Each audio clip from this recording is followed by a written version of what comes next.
नमस्कार प्यारे विद्यार्थियों, स्वागत है आपका दृष्टि टीचिंग एग्जाम्स में। आज हम लोग बात करेंगे यूजीसी नेट जेआरएफ के ही प्रथम प्रश्न पत्र में अनुसंधान से एक बिंदु को लेकर। अनुसंधान के बारे में पहले भी हमने बात की है। हमने अनुसंधान के अर्थ को लेकर समझा था क्या होता है, अनुसंधान के महत्व को लेकर बात की है, अनुसंधान के उद्देश्य को लेकर बात की है, अनुसंधान में आईसीटी के अनुप्रयोग को लेकर बात की है। यदि आपने वो कक्षाएं नहीं देखी होंगी तो आप देख लीजिएगा, आपको डिस्क्रिप्शन में कहीं लिंक मिल जाएगा। आज हम लोग बात करेंगे चरण के संदर्भ में कि अनुसंधान के जो सोपान हैं या अनुसंधान के जो चरण हैं, जो स्टेप्स हैं। क्योंकि एक बिंदु हमने जब हम अनुसंधान के अर्थ को लेकर समझ रहे थे उस समय बात की थी, जब हम अनुसंधान के महत्व और उद्देश्य को लेकर बात कर रहे थे उस समय भी हमने बात की थी कि अनुसंधान की जो ये पूरी प्रक्रिया होती है इसे एक वैज्ञानिक प्रक्रिया कहा जाता है। क्या कहा जाता है शोध को? कि अनुसंधान या शोध एक वैज्ञानिक प्रक्रिया है। जैसे ही हमने वैज्ञानिक प्रक्रिया कहा, इसका अर्थ है कि इसमें एक क्रमबद्धता पाई जाती है। यानी आप ये कह सकते हैं कि वैज्ञानिक प्रक्रिया कहने का मतलब हो गया कि एक व्यवस्थित प्रक्रिया है, एक इसमें क्रमबद्धता पाई जाएगी, इसमें क्रमबद्धता पाई जाएगी। इसका आप जो कहते हैं ना सिस्टमैटिक तरीके से काम होना, वो कार्य होंगे। यानी कि कुछ ऐसे कार्य होंगे, कुछ ऐसे स्टेप्स होंगे कि पहले ये चरण पूरा किया जाएगा, उसके बाद दूसरा चरण, फिर तीसरा चरण, फिर चौथा चरण। इस तरीके से क्रमिक रूप में अनुसंधान का कार्य होता है। बात समझ आए? उसी को क्या कह देते हैं कि ये अनुसंधान के सोपान हैं, ये अनुसंधान के चरण हैं। अच्छा, अब इन चरणों के संदर्भ में भी, जो हम अनुसंधान के चरण को लेकर बात कर रहे हैं, इन चरणों के संदर्भ में भी जो विभिन्न विद्वान हैं, उन विभिन्न विद्वानों में मत एकता नहीं है। मत एकता नहीं है मतलब कि ऐसा नहीं है कि सभी विद्वान अनुसंधान के कुछ चरणों के संदर्भ में ये हो कि भाई जैसे 6 चरण हैं तो सभी इस बात पर सहमत हो कि हाँ 6 चरण हैं। तो हम क्या कह सकते हैं कि विद्वानों में अनुसंधान के सोपानों को लेकर मतैक्य का अभाव है। अब यहीं से एक बिंदु और आ जाता है कि मतैक्य का अभाव है। इसका मतलब है कि विभिन्न विद्वान अनुसंधान के अलग अलग सोपान मानते होंगे, अलग अलग सोपान मानते होंगे। जैसे हम डेविड जे फोक्स के अनुसार बात करें,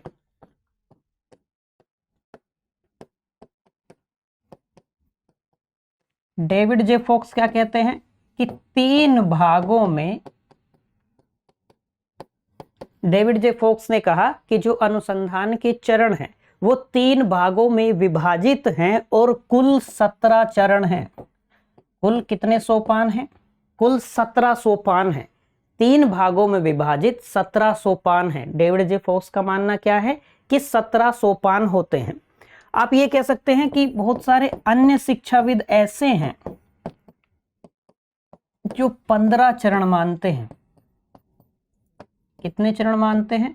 बहुत सारे शिक्षाविद ऐसे हैं जो अनुसंधान के 15 सोपान मानते हैं, 15 चरण स्वीकार करते हैं। हम राम आहूजा के अनुसार हम कक्षा में भी बात करेंगे तो हम राम आहूजा के अनुसार देखेंगे तो राम आहूजा 6 चरण मानते हैं।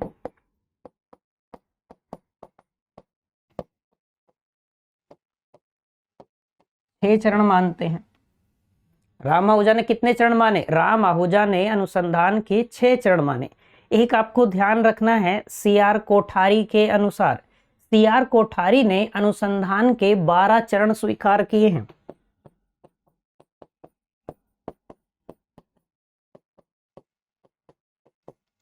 सीआर कोठारी कितने चरण स्वीकार किए हैं? अनुसंधान के 12 चरण, 12 सोपान स्वीकार किए हैं सीआर कोठारी ने। अब ये तो बात हो गई कि विद्वानों में मत एकता नहीं है, लेकिन फिर भी ऐसा तो होगा ना कि एक बीच का रास्ता निकालते होंगे कि भाई सामान्यतः अनुसंधान के इतने चरण स्वीकार किए जाते हैं या सामान्यतः अनुसंधान के इतने सोपान माने जाते हैं।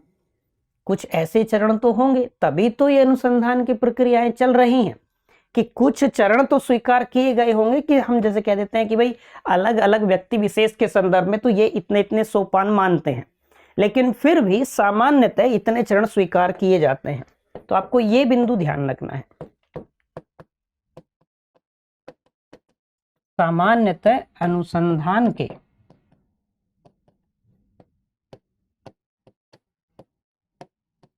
छह चरण, या आप कह लीजिए माने जाते हैं।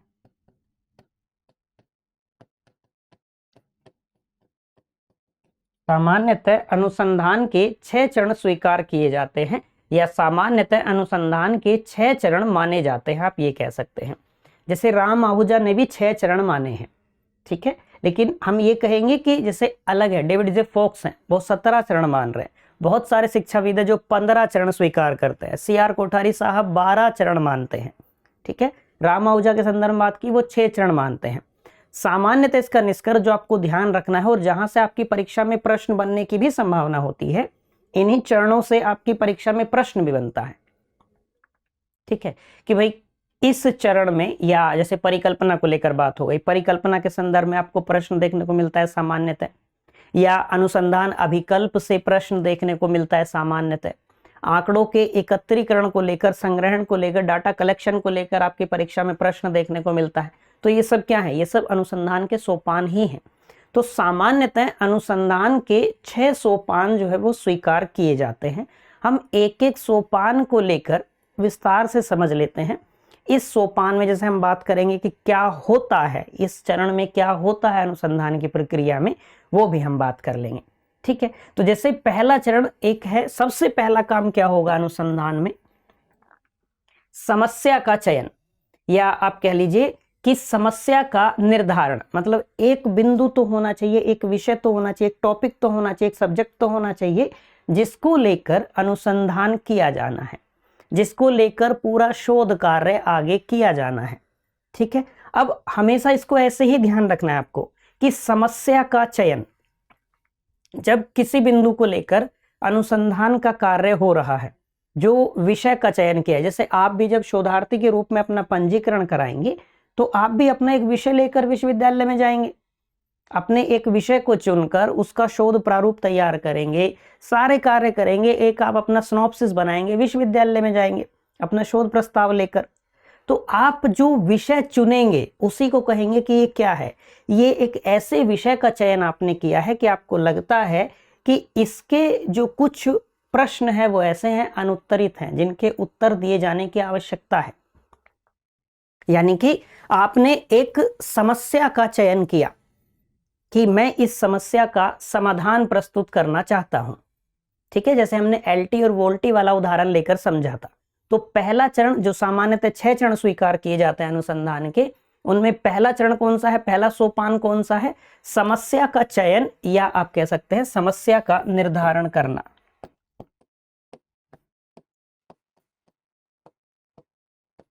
चयन या निर्धारण करना,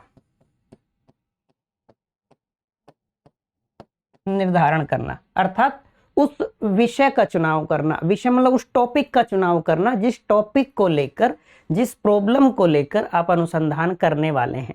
आपने यदि कोई विषय चुना है, इसका मतलब है कि आपने, सबसे पहला काम यही होता ही है कि आपने एक समस्या का चयन किया है, आप इस समस्या का समाधान प्रस्तुत करेंगे। बात समझ आई होगी। तो अनुसंधान में सबसे पहले एक समस्या की पहचान करना, या समस्या का चयन करना, या समस्या का निर्धारण किया जाता है। और जो समस्या आपने चुनी है, जो भी टॉपिक आपने चुना है शोध करने के लिए, अनुसंधान करने के लिए, फिर उससे संबंधित जितने भी चर होंगे, वेरिएबल होंगे, उनका अध्ययन किया जाता है। तो सबसे पहले आप समाधान किस चीज का प्रस्तुत करेंगे, समाधान प्रस्तुत करने के लिए आवश्यकता है कि आपके पास एक समस्या हो। बिंदु स्पष्ट हुआ होगा। सबसे पहली आवश्यकता क्या है कि आपने एक समस्या का चयन तो किया हो। समस्या का चयन कर लेने के बाद, अब आपने एक समस्या का चयन कर लिया कि मुझे इस समस्या का समाधान प्रस्तुत करना है, फिर आप क्या करेंगे, दूसरा चरण होता है परिकल्पनाओं का निर्माण करना।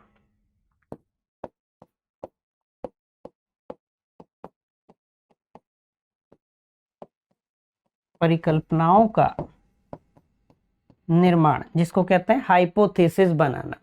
अब ये परिकल्पनाएं क्या होती हैं, अब ऐसे समझ लीजिए हाइपोथेसिस का अर्थ क्या होता है। जैसे हम इसको यदि विभाजित करें तो परि धन जमा कल्पना, परि का मतलब हो गया चारों ओर, कल्पना का मतलब हो गया, आप कह सकते हैं कि मन की उपज या नई बात सोचना या चिंतन, इमेजिनेशन के संदर्भ में। यानी कि आप क्या करेंगे, किसी भी समस्या के समाधान के लिए या किसी भी प्रश्न का उत्तर देने के लिए, अनुसंधान के संदर्भ में बात कर रहे हैं, किसी भी समस्या का जब आप समाधान प्रस्तुत करेंगे तो उसकी एक, जो हमने कहा, ये वैज्ञानिक प्रक्रिया है अनुसंधान, अर्थात तार्किक है। आप अपने जवाब के पक्ष में तर्क दे सकते हैं, यानी कि उसकी वैधता की जांच की जा सकती है, उसको तर्क की कसौटी पर कसकर जांचा जा सकता है। तो इसको क्या कहते हैं, ये परिकल्पना है, ये परिकल्पना है। यानी कि परिकल्पना, आप ये कह सकते हैं कि अनुसंधान के लिए आपने जो समस्या का चयन किया है, उस समस्या से संबंधित समस्त संभावित जो समाधान है, उन समाधानों पर विचार करना है, परिकल्पना, ये ध्यान रखना है आपको। तो इस प्रकार क्या होगा कि आपने जो समस्या का चयन किया है, उस समस्या के चयन के पश्चात में जो परिकल्पना है, वो अनुसंधान की इस प्रक्रिया में दूसरा सबसे महत्वपूर्ण सोपान है। आपने एक समस्या का चयन किया, फिर समस्या का चयन कर लेने के पश्चात आपके मन में उसके समाधान आएंगे, आप उसके समाधान पर चिंतन करेंगे कि इसके क्या क्या समाधान हो सकते हैं। और ऐसा भी हो सकता है कि एक समस्या के एक से अधिक समाधान आपके मन में आए। इसका अर्थ क्या हुआ कि हम एक से अधिक परिकल्पना भी बना सकते हैं। भाई, एक समस्या के समाधान तक पहुंचने के लिए एक से अधिक रास्ते हो सकते हैं ना, एक मंजिल तक पहुंचने के लिए एक से अधिक रास्ते हो सकते हैं, होंगे ही होंगे ये आवश्यक नहीं है, हो सकते हैं। तो यानी कि एक से अधिक परिकल्पना भी हो सकती है। बिंदु स्पष्ट हुआ परिकल्पना को लेकर। तीसरा चरण होता है शोध प्रारूप का निर्माण करना।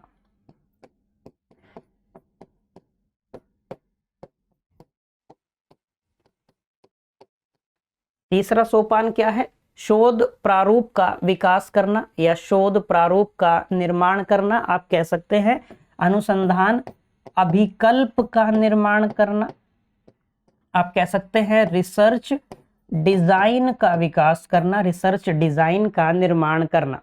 यानी कि जैसे हमने एक समस्या का चयन किया अनुसंधान करने के लिए, वो हमारा विषय हो गया, फिर हमने उससे संबंधित परिकल्पनाओं का निर्माण किया कि इसके क्या संभावित समाधान हो सकते हैं। हमने पूरा एक रोड मैप बनाया, ठीक है, हमने पूरी अपनी एक कार्य योजना बनाई कि हम अपने इस अनुसंधान कार्य को किस योजना के अनुसार संपादित करने वाले हैं, पूर्ण करने वाले हैं। अब परिकल्पनाओं के रूप में समस्या के हम सुझाव तक पहुंचने का प्रयास कर रहे हैं। तो समस्या के जो सुझाव हैं, समाधान पर पहुंचने की कोशिश की जाती है किसके माध्यम से, परिकल्पनाओं के माध्यम से। रिसर्च डिजाइन में क्या होगा, रिसर्च डिजाइन में होता है कि जो आप अनुसंधान करने के लिए विधि का चयन करेंगे, हम अनुसंधान की विधियों के संदर्भ में पढ़ रहे होंगे कि अनुसंधान की विधियां कौन कौन सी हैं, अनुसंधान की प्रविधियां कौन कौन सी हैं। तो अनुसंधान अभिकल्प में या रिसर्च डिजाइन में या शोध प्रारूप में क्या होता है कि अनुसंधान की विधि की बात हो या प्रविधियों के माध्यम से हो, तथ्यों का प्रेक्षण किया जाता है। जब आप अपनी एक शोध की समस्या का चयन करेंगे, उससे संबंधित आंकड़े भी तो इकट्ठा करने पड़ेंगे, उससे संबंधित आंकड़े इकट्ठा करने पड़ेंगे, उन आंकड़ों का विश्लेषण करना पड़ेगा। तो शोध प्रारूप में ये सारे बिंदु शामिल होते हैं कि आंकड़ों के संकलन की बात हो, आंकड़ों के विश्लेषण की बात हो, विश्लेषण के भी प्रत्येक स्तर के लिए एक, आप कह सकते हैं, फ्रेमवर्क बनाया जाता है, एक ढांचा बनाया जाता है, ठीक है। कौन सी विधि होगी, प्रविधि होगी, उसके संदर्भ में सारे विचार विमर्श, पूरा जो रिसर्च का डिजाइन होगा। आप ऐसे समझिए, हम एक भवन बनाने का विचार करते हैं कि हमें एक भवन बनाना है, हमें घर बनाना है, हम घर बनाना है, तो वो हमारा एक हो गया समस्या का चुनाव, ठीक है। फिर हमने सोचा कि घर कैसा बनाना है, तो हमारे दिमाग में कुछ तरीके आ जाएंगे, हमारे दिमाग में कुछ एक रूपरेखा आ जाएगी, एक रेख आ जाएगा कि हमें ऐसा बनाना है। हमने किसी का देखा होगा, किसी का भवन हमें घर पसंद आया होगा, हमें उसके जैसा बनाना है, तो वो क्या हो जाएगा, उससे संबंधित की पूरी कैसे योजना चलेगी, परिकल्पना।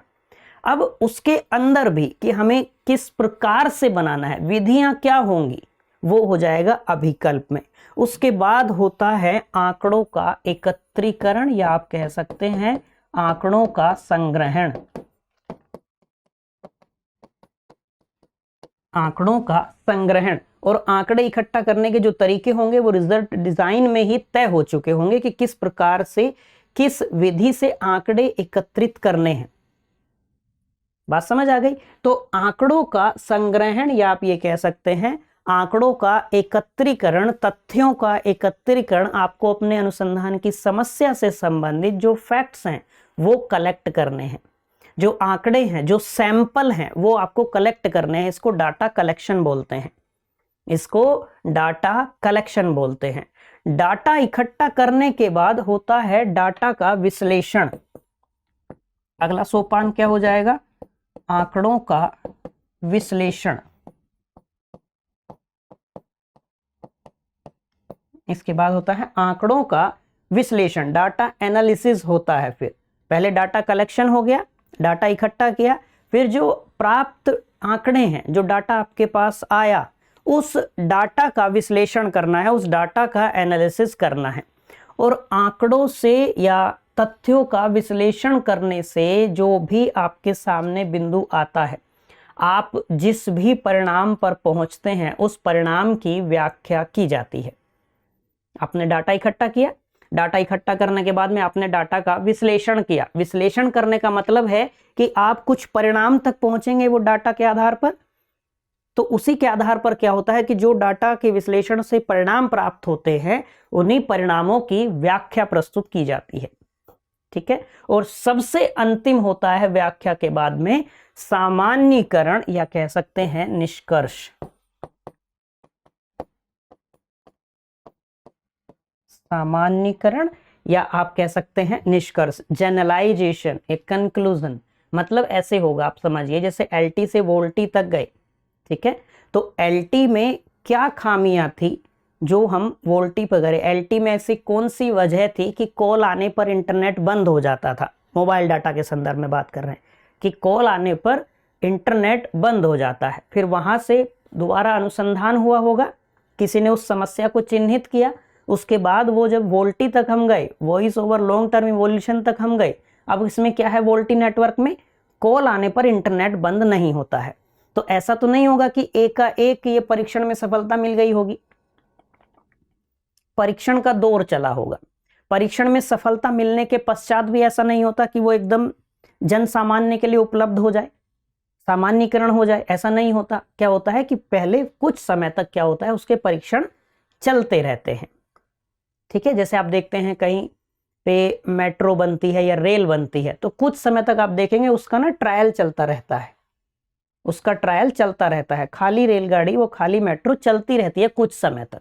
तो ऐसे ही होता है किसी भी अनुसंधान के संदर्भ में, किसी भी तकनीक के संदर्भ में ऐसा ही होता है। उसके बाद जब सामान्यीकरण होता है, सबसे अंतिम चरण है जनरलाइजेशन, आप कह सकते हैं कंक्लूजन, आप कह सकते हैं। यानी कि जब आंकड़ों का विश्लेषण कर लिया, उसके आधार पर जो व्याख्या, जो परिणाम प्राप्त हुए, परिणामों की व्याख्या प्रस्तुत की गई।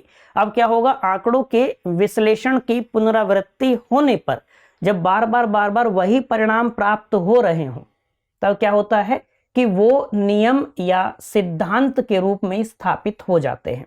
उसको बोलते हैं सामान्यीकरण, उसको बोलते हैं जनरलाइजेशन। ये सबसे अंतिम चरण है अनुसंधान का, ये सबसे अंतिम सोपान है अनुसंधान का, सामान्यीकरण या जनरलाइजेशन। जैसे एलटी नेटवर्क से वोल्टी पर गए, वही उदाहरण लेते हैं। प्रयोग परीक्षण किए गए कि हाँ भाई वोल्टी, अब कॉल आने पर इंटरनेट बंद नहीं होगा। जब बार बार परीक्षण करने पर वही परिणाम प्राप्त हो रहा हो, और जब वो जन सामान्य के लिए, सभी के लिए उपलब्ध करा दिया जाए, वो हो जाएगा सामान्यीकरण। किसी सिद्धांत के संदर्भ में हो, किसी नियम के संदर्भ में हो, तो उस नियम या सिद्धांत से संबंधित यदि जो परिणाम है वो परीक्षण करने के बाद बार बार वही परिणाम प्राप्त हो रहे हों, तो वो नियम या सिद्धांत स्थापित हो जाएगा कि अब इस नियम या सिद्धांत का प्रयोग करने पर यही परिणाम प्राप्त होंगे। बात समझ आ गई होगी। उसको बोलते हैं सामान्यीकरण, या आप कह सकते हैं निष्कर्ष।